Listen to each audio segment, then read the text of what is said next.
Ms. Kearns, you initiated another letter yesterday, published today. Can you tell me what this letter is about? So this is chairs of European committees and foreign affairs committees across Europe arguing for an end to the negative measures that the EU unilaterally put on Kosovo a few months ago. So essentially we are calling once again for fairness to come back to the process and for the EU to lift these negative measures. And I see you have argumented it, you want these measures lifted because of 2-3 arguments. What are they? Why do you want them lifted now? Yeah, we want them lifted because they are utterly unfair.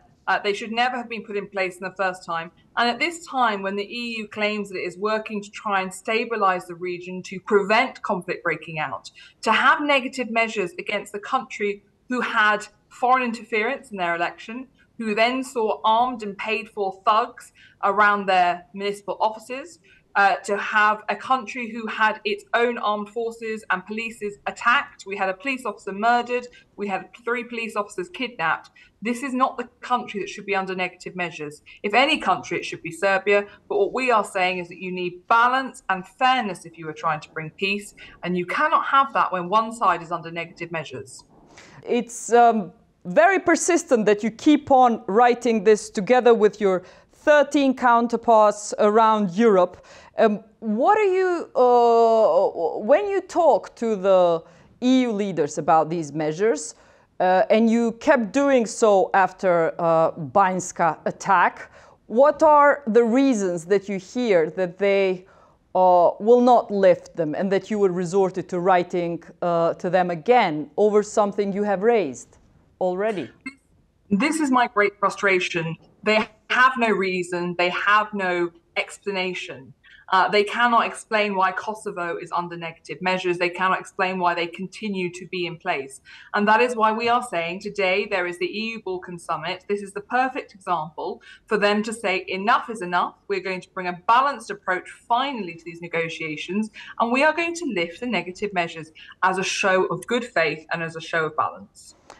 Last time I talked to you when you were in Pristina, you said there's an independent country, there's a country trying to do an independent investigation on the Banjskë attack. Since then, there's been 3 months. Can you tell me now what that country is? Because at the time you couldn't.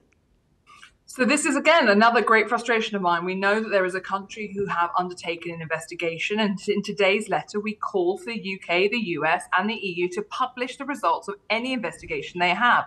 The question I would ask, if there is an investigation that is completed, which I believe there is, why has it not been published?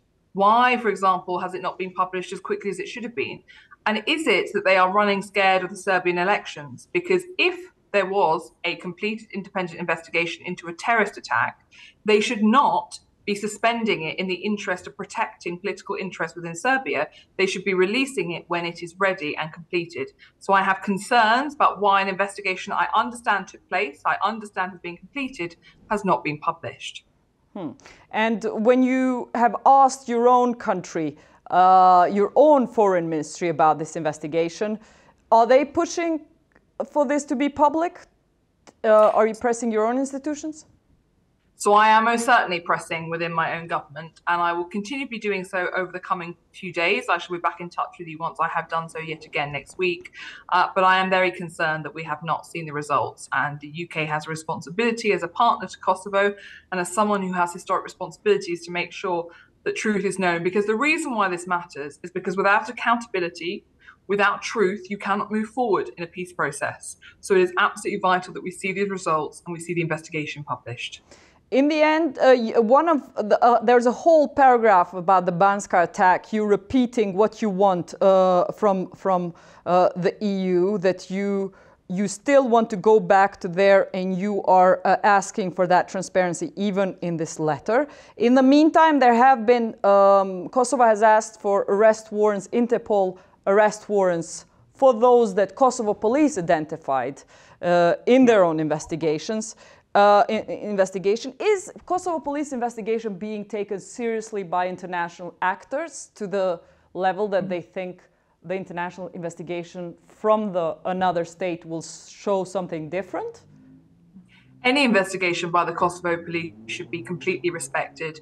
I have never, in any engagement with any country, heard any criticism of the Kosovo police, and of course, obviously, we have ULEX as well. So I believe that the police of Kosovo are of the highest standard. I have been told that repeatedly by European counterparts and interlocutors. So they should be given full respect. I'm very pleased that Interpol has put in place a red notice for Milan that shows that they recognise the fact that he has admitted guilt in this attack. But the biggest problem is that Serbia, of course, will not be handing him over.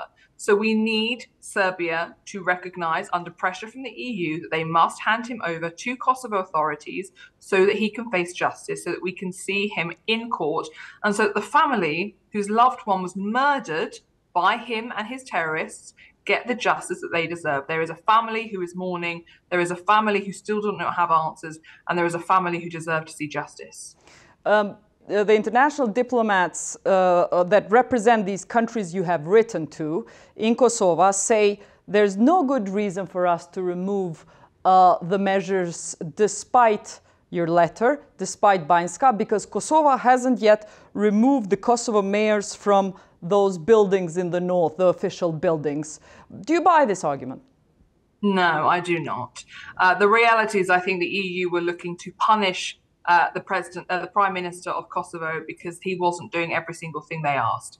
That is the only assumption I can come to. We need to see grown-up diplomacy. You do not take offence and then use it to punish a country. The reality is that we need to see a grown-up response from the EU that involves lifting these unilateral negative measures that are being put in place.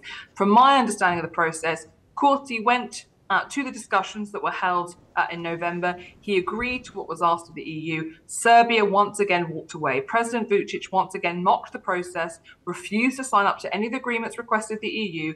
Kosovo once again did as was asked of them in the process, and yet it is them that continue to face punishment and not anyone else. So 3 months since you've held the same request, and since 3 months since Banjskë, is it any clearer to you why Serbia isn't getting the same treatment from the EU in terms of measures? Are you any brighter or more informed than when we last talked about the subject?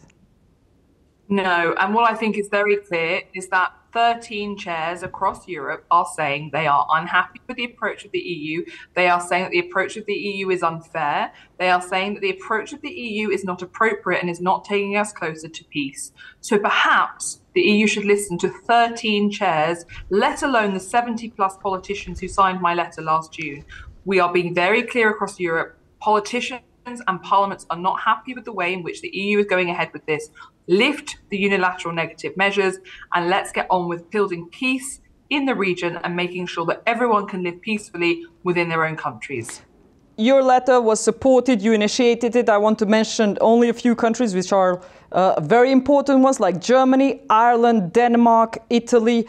These are heads of foreign committees that have signed this letter, and not only. But can I also ask you, why isn't the US chair of foreign committee, or the equivalent in the US, in this letter, considering that he was in the previous letter that you initiated? So this is a letter specifically to the EU, and therefore it's more appropriate that it comes from European countries because it is us that are asking for that to happen. Obviously, I initiate it, but I would encourage you to ask the US chair if he supports this letter. I will do that. Ms. Kearns, thanks very much. Parlamenteve.